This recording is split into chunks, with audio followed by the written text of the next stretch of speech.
Christ said in the gospel just read, "This is my command to you, love one another as I have loved you." It is a command from Christ, no? Dili ni siya sugyot, mando o sugo gayod. Sa ato pa, if we are to be truly Christians and followers of Christ, we cannot but love. Kay sugo o mando man kini gikan kaniya. Kini mong sugo o mando gikan ni Kristo. Dili kini alang lamang sa kaslunon or kaslon or banag asawa, kundi alang sa tanan nga Kristohanan, alang sa mga sumusunod kaniya. This is for all of us.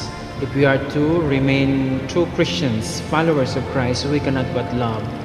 The call to love, the command to love. Pero naa sa ato ang atubangan si James or Margaret. I believe na most of you, if not all, na makaingon jud nga they are telling us now that they love each other. Nagkahigugmaay sila sa usag-usa. But with this sacrament we now receive, as they kneel before the altar of God, dili ra man gud ang kamatuoran nga nagkahigugmaay sila sa usag-usa nga ato ang gisaulog dinhi, kundili ang ilang saad nga ang ilang gugma ilang ipasubay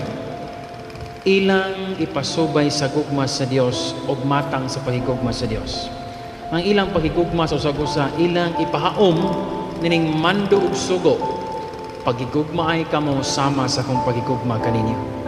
Kay kita narabatay lain-lain nga matang ug standard of loving, natay lain-lain na pagpakita o pagpadayag sa pagigugma. Kanang pulo nga gugma, daghan gaytag interpretasyon ni ana. Daghan gaytag pagpasabot ni ana. O daghan ganitag pamaagi sa pagpadayag ni ana. Mao nga with this sacrament, James and Margaret, no question about your love for each other. We believe in that. We are convinced that you truly love each other. But here, you are making that commitment that love, the love you share, must be patterned after Christ's way of loving. The love you share must be a fulfillment, a realization of this command, love as I have loved you. You come here, you receive the sacrament, you decide to get wed, you walk down the aisle, ni paso mo diri sulod sa cathedral. What brings you here is your love for each other. Diba? Ang yung gugma sa usag-usa mo'y nagdali nyo dinhi. Apan nining human nining maong kasal, ni gawas ninyo nining maong cathedral, dili na lang ang inyong gugma ninyong duha sa usag-usa mao'y nagkahulugan sa atong kasaulugan karon. Kundili nga inyo kini pasubay sa paghigugma sa Dios alang kaninyo. I repeat, what brings you here is your love for each other. But you go out of this cathedral not only loving each other, but that this love must be patterned after Christ's way of loving.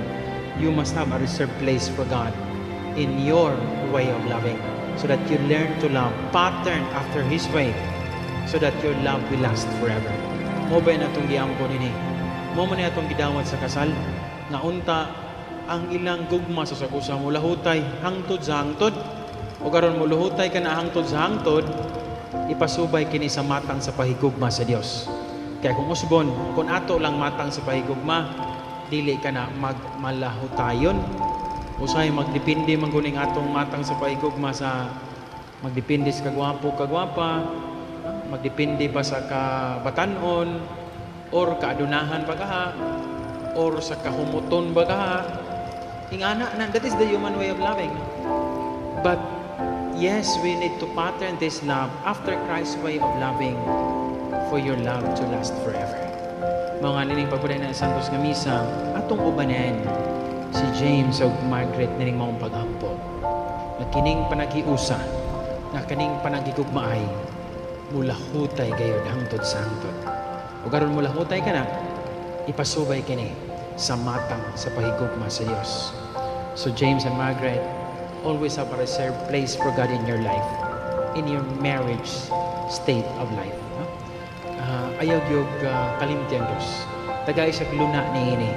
Aron nga matagkaroon og unya, matag-adlaw gayod sa inyong panag-uban, ang inyong pagpadayag sa pahigugma, may sama sa matang sa pahigugma.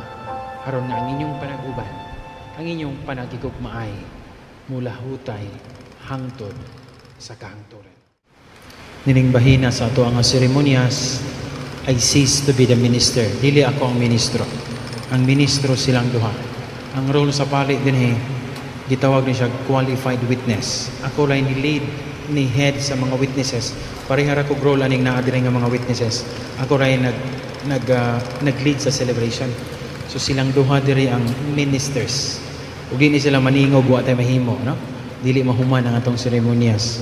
So ato silang paminahon dito sa full and active participation kay silang mga ministro. Kita mga nagparticipate lamang nining maong kasaulugan. Minahal uyamot James and Margaret. Kaniya ka mo karon dinhi aron paghingpit sa bunggos nga walay pagabadbad. Siyang gugma at ubangan sa simbahan. Nagkapasalig ako karon kaninyo sa pagampo sa atong katilingban aron ang Dios mobubo siyang daghang panalangin ug mutabang kaninyo diya sa pagtuman sa mga katungdanan sa kaminyon. Kamo maigsoon ang iyon kung kamo pagtabang kanila, tinagay sa mga pagampo o sa pagdawat kanila nga bagong kinasal diya sa itong katilingban Kristohanon. James and Margaret, ang iyon kung kamo karon pagtubag sa tinuray dining mosunod nga mga pangutana. Margaret, mianhi ba ikaw dinhi sa imong kabubuton aron pagbukos kanunay sa imong kaugalingon diya sa pahigugmang pag-alagad sa imong bana si James? Oo, Padre. James, mianhi ba ikaw dinhi sa imong kabubuton aron pagbukos kanunay sa imong kaugalingon diya sa pahigugmang pag-alagad sa imong asawa si Margaret? Oo, Padre. Tumanon ba ninyo ang pag-agag sa mga anak ay hatag kaninyo sa Dios aron mahimong mga mayong Kristiyanos? Oo, Padre. Oo, Padre. Margaret o James, sanglit bot kamo magminyo, pagunitay kamo sa inyong tuong kamot. O ipayagan yung tuyo tubangan sa Dios ug sa iyang simbahan. Margaret, kini si James kaniya karon dinhi dawaton ba nimo siya nga imong bana sumala sa lagda sa panginahan ng Santa Iglesia? Akong dawaton, Padre. O yun ka ba ay ang asawa? O yun, Padre. Dawaton mo ba si James nga imong bana? Oo, Padre. James, kini si Margaret kaniya sa imong tubangan. Dawaton ba nimo siyang imong asawa sumala sa lagda sa tuignahan ng Santa Iglesia? Oo, Padre. Uyon ka ba nga iyang bana? Oo, yun, Padre. Dawaton ba nimo si Margaret nga imong asawa? Dawaton, Padre. Palihog sabat kamo kanako.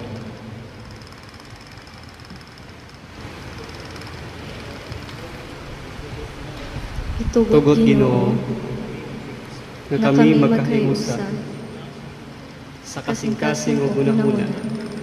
Sukat karong adlaw, bisag unsay mahitabo, maayo ug daotan, kahumagaway ug kapitkos, sa sakit ug sa maayong lawas, hangtod ang kamatayon, mubulag ka namo.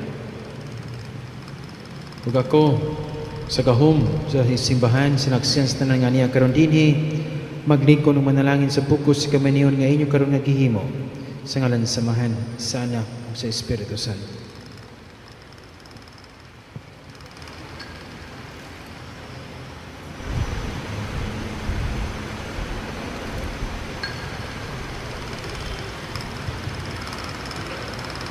James of Margaret, atong padalingin ng inyong singsing o karas.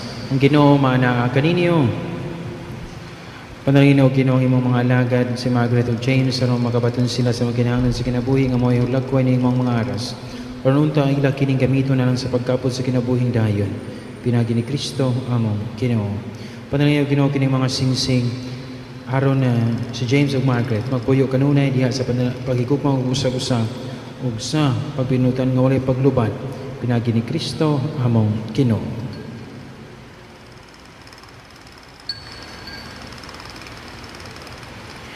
Karon ihatag kini mga singsing sa usag-usag ug sabat kanako.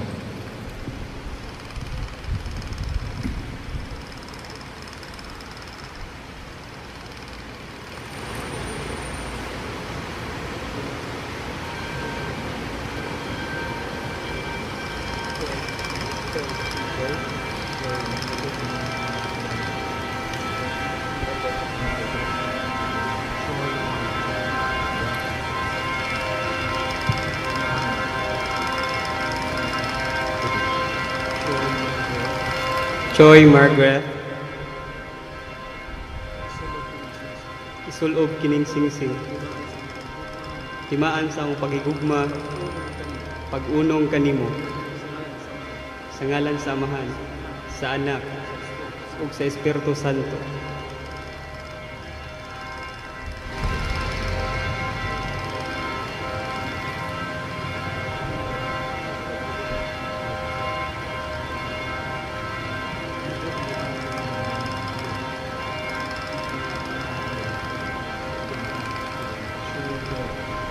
Joy, James, isulog kining singsing, timaan sa akong pagkigugma, ug pag-unong kanimo, sa ngalan sa Amahan, sa Anak, ug sa Espiritu Santo.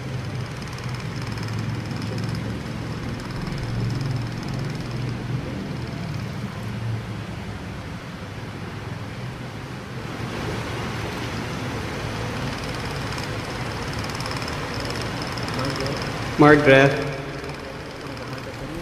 ako nakahatag kanimo, nining mga aras, salig sa akong paghalad, sa akong kaugalingon,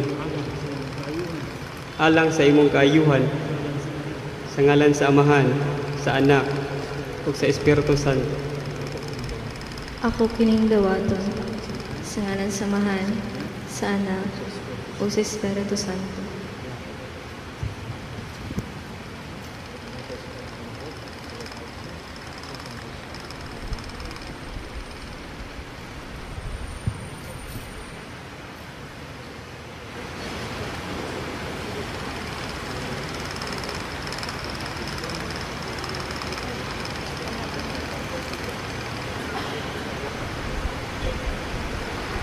Ato ang yun, si James and Margaret, to face the congregation, face the people. Atong dawaton sa itong Kristohanong Katilingban, ang atong bagong mga kinasal, si Mr. and Mrs. Baco.